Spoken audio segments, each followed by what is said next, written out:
To the outside world, she seemed to have the perfect life. Now, court documents reveal dark moments before the murder of a Colorado Springs wife and mother, allegedly at the hands of her husband with their kids at home. Meantime, the El Paso County Jail tells us a Fort Carson service member is locked up tonight after allegedly killing a woman in southeast Colorado Springs. It happened early this morning inside a home on Squawbush Ridge Grove off South Circle. 34-year-old Dermot Blake is sitting in a jail cell here tonight. It's where he'll stay through at least mid-December, accused of murdering his wife in front of their 2 children. When a vibrant and happy 30-year-old woman was executed by her Army husband in front of their children, the world was shocked. But why did such a horrific murder occur when she lives a seemingly normal and happy life?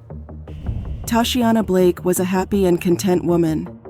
At 30 years old, she had everything she wanted in life: a beautiful home, a husband, and beautiful daughters who she loved more than anything in the world. She lived the kind of life that young girls would dream about. And in all honesty, Tashiana wouldn't have changed a thing about it.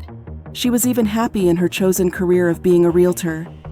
Tashiana often shared many aspects of her life on social media, posting pictures of her day or her family, with captions that really showed off how kind and devoted she was as a mother and wife.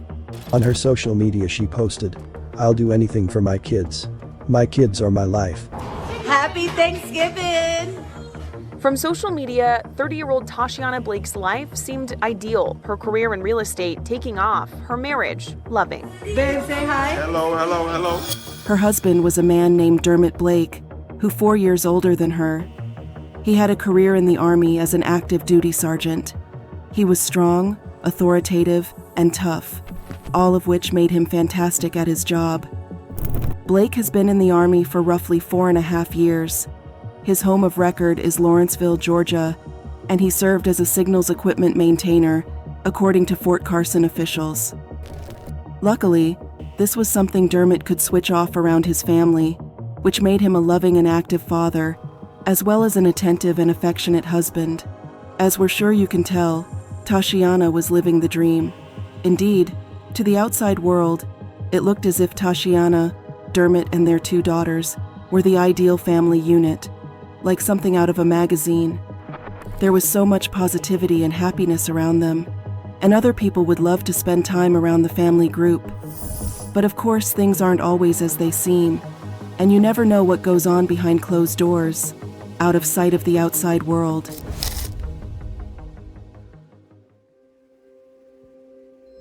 Despite seeming to have a strong and happy marriage, Tashiana and Dermot had their own big issues. They would often have disagreements and fall out over the smallest of things, leading to days where the 2 of them would stop talking to each other and live in a tense and awkward atmosphere. This was not the best or most nurturing environment for their 2 children to live in, and sadly, they were often witness to their parents having heated arguments.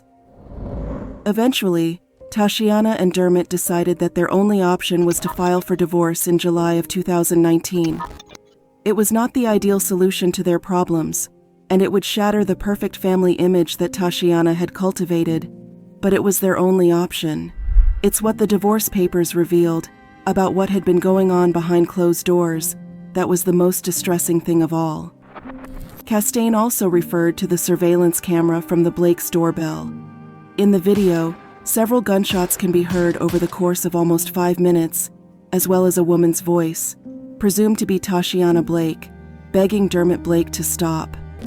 Reports from the Colorado Springs police are that they responded to a call of a shooting about 1 a.m., and when they arrived in the 2000 block of Squawbush Ridge Grove, they found a woman who has not been named by the police or in U.S. media reports, but who family members tell the Glenaris Johnson Blake, dead inside the house. Her death is currently being investigated as a homicide.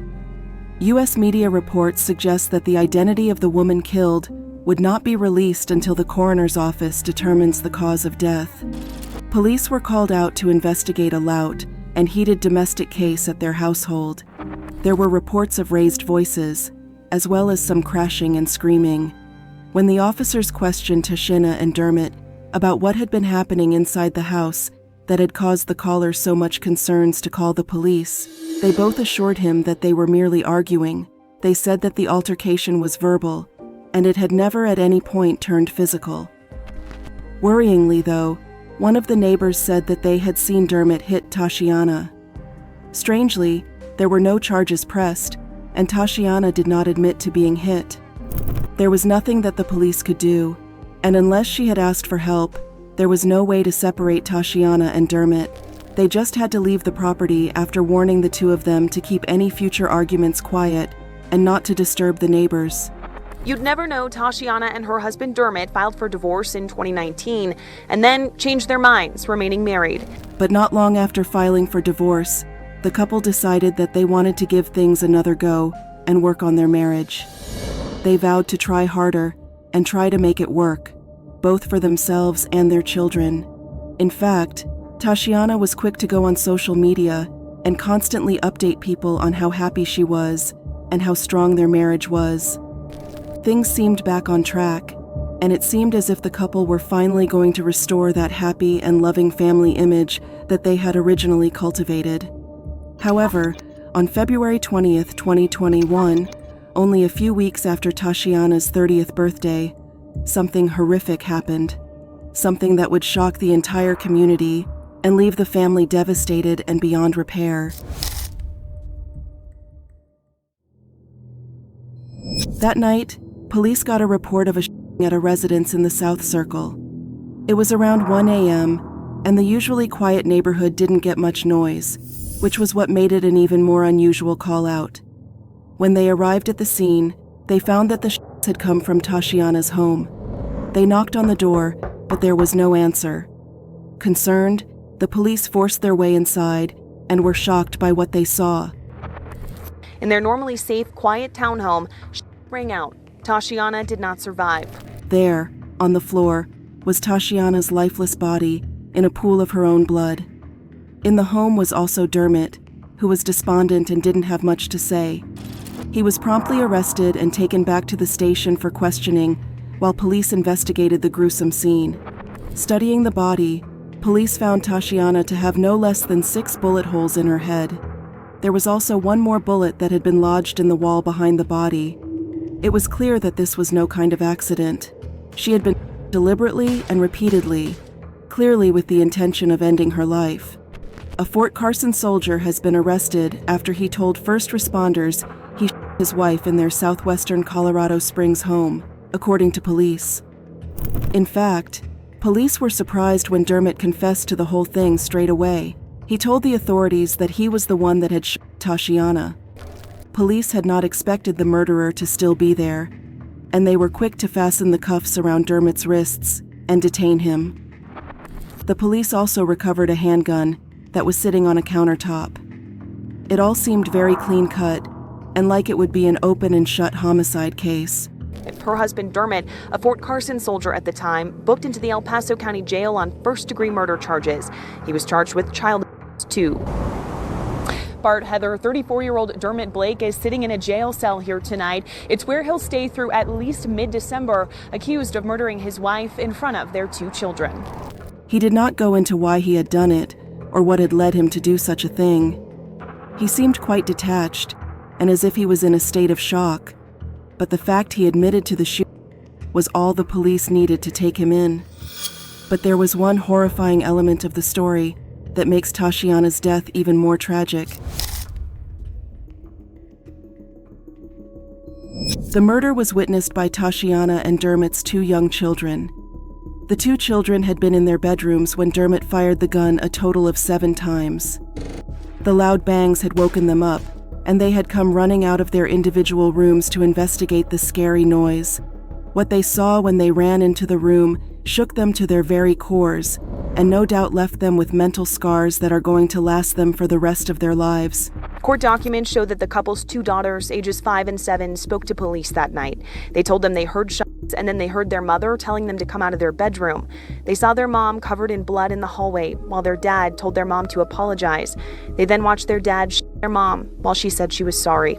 Dermot Blake called 911 after the his 2 daughters were placed in the care of family as they mourned the loss of their mom. The 7-year-old revealed to police what had happened just before the short started firing out. Apparently, Dermot had been shouting at Tashiana, telling her to apologize for something. As her mother tried to say sorry for whatever it is she had done, Dermot fired the gun repeatedly into her head. The young girl didn't know what they were arguing over. She was obviously far too young to truly understand at the time. But that little memory was of great interest to their police during their investigation into why Dermot had his loving wife. The two girls were placed with other family members who vowed to keep them safe and try to help them get through this difficult time. It was going to be an extremely painful time for the two girls. Not only had they lost their mother and seen her dead body, but they were also soon going to lose their father, who was almost certainly going to end up behind bars for the rest of his life. The lives of the girls were never going to be the same from that point onward. It was a terrible end to the story of the family who, on the outside at least, looked like they had it all. Where they had once looked like an ideal family unit full of love, they were now in some kind of living nightmare that they were never going to wake up from. Completely shocked, overwhelmed a little bit walking and having them, you can't walk to your house right now, like it's not safe. When Dermot was booked into the jail, he was charged with first-degree murder. He had intentionally, willingly, and repeatedly poor Tashiana to death. On top of that, he also faced charges of child abuse too. He had not his girls, but he had put them in a dangerous position and exposed them to something that would surely affect them for the rest of their lives. These were tough and serious charges, but still, he offered up no real answers as to what had driven him to commit such a terrible act. When he appeared in court, Dermot entered a plea of not guilty, a strange move considering that he was the one that called 911, and he confessed to the murder to police. The judge, Samuel Avig, sent him to the county jail and denied bond, meaning that he would be kept behind bars until a final court date was settled when this whole thing could be sent to trial. Eventually, Dermot's trial came to court, and because he didn't admit to his guilt and entered a plea of not guilty, all of the evidence had to be combed through by a prosecution team. They laid bare all of the evidence that pointed towards Dermot being the man that they should find guilty and send to jail for a long time. Interestingly, Dermot's defense team didn't argue the fact that it was Dermot who pulled the trigger and Tashiana. What they did was they tried to focus on the fact that it wasn't premeditated. They tried to make the jury believe that it was a crime of passion. He had seen red and done something brash and unforgivable. They tried to get the sentence lessened to second-degree murder or manslaughter. That really was their best-case scenario. Strangely, despite that, not once during the trial did Dermot offer any kind of explanation or excuse as to why he had Tashiana. It was as if he had completely backtracked from his admission of guilt on the night of the murder, and now he was frustratingly acting as if he was an innocent party, a confusing and painful move for Tashiana's family and friends, all of whom were keeping a close eye on the court case. The 10-day trial for Dermot Blake, a former Fort Carson soldier, came to a close on Wednesday morning, with the jury hearing the closing arguments from both sides prior to deliberation. The entire thing took 10 days, quite a long time for a case that should have been fairly straightforward. The 12-person jury saw hundreds of pieces of evidence and interviews with witnesses and people involved. Once all arguments were complete, that jury had to decide if Dermot was actually guilty of murdering Tashiana. Everyone was on the edge of their seats waiting for the jury to come back with their decision. Of course, the jury finally returned with their decision: guilty. The deliberations only lasted 4 hours, meaning that the group was pretty much all in agreement. There was no way that Dermot could have been found innocent and not culpable for the crime. After the verdict was reached, members of Tashiana's family and friends spoke out about their feelings about Dermot and what they thought about him. It was clear that they all hated Dermot, not only for what he did to poor Tashiana, but also what he had put his 2 daughters through. The tragic event hit Johnson Blake's family hard. with an uncle taking to Facebook to express his grief. "I am mourning because of her, my niece. Lost her to domestic violence," he captioned a photo. Another uncle, who resides in Jamaica, told the Gleaner that the family has been devastated. "She came out here when she was smaller. She and my sister came to visit," he said of Johnson Blake, a realtor whose parents are both Jamaicans. "Why did he kill my mom?" was the question the 6-year-old daughter of Dermot Blake had for Judge Samuel Evig, following the verdict from a 12-person jury in El Paso County that Blake was guilty of first-degree murder for shooting and killing his wife, Tashiana Blake, in front of his 2 children. He didn't just take her life, he took the lives of those 2 little girls. Marie Johnson, the stepmother of Tashiana Blake, told the court in reference to Blake's 2 daughters, "I'm glad he will get life, in prison, but that's nothing compared to what he did to his daughters." Dermot's defense team tried to have the whole thing declared a mistrial, saying that evidence had not been handed over to them, so they had no way of being able to argue back against it. They said that they never got the information from Tashiana's phone, which contained hundreds of gigabytes worth of data about a potential affair she had been having. They could have tried arguing that the affair was the cause of Dermot's outburst and the reason he saw red and shot Tashiana. Instead, King's defense of Dermot Blake, 34, hinged on showing that there was no evidence of him having premeditated to kill his wife in the couple's townhome in Colorado Springs, and thus were seeking a charge of second-degree murder or manslaughter instead. But the truth was, they were fighting an uphill battle from day one. There was a mountain of evidence against Dermot, and there was no way any judge was going to say that there was a mistrial.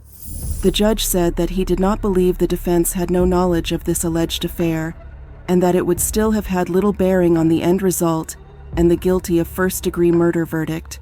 The guilty verdict for the charge of first-degree murder carries with it a mandatory sentence of life in prison, something Evig said he understood would never be a satisfactory resolution to what happened, but also praised the 2 daughters for their courage to speak to the court, describing them both as brave.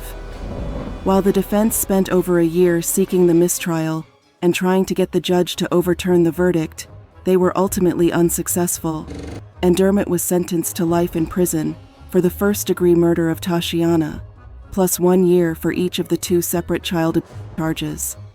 Luckily, the 2 children would be brought up by close relatives who would never let the memory of their mother, Tashiana Blake, die. Although she might not be here anymore, her loving soul and spirit could live on through her 2 little girls. They would never let them forget their mother, and she would always be a constant presence in their lives, no matter what. What happened to Tashiana was tragic and avoidable, but it was made even more tragic by the fact that her 2 daughters have to grow up without either of their parents. So now it's over to you. What did you think of this story? Why do you think Dermot killed Tashiana? Was she having an affair, or do you think there was something more to this senseless murder? As always, we love to hear from you, so be sure to leave your thoughts and opinions in the comments section down below. Please give us a like and a subscribe, and thanks for watching.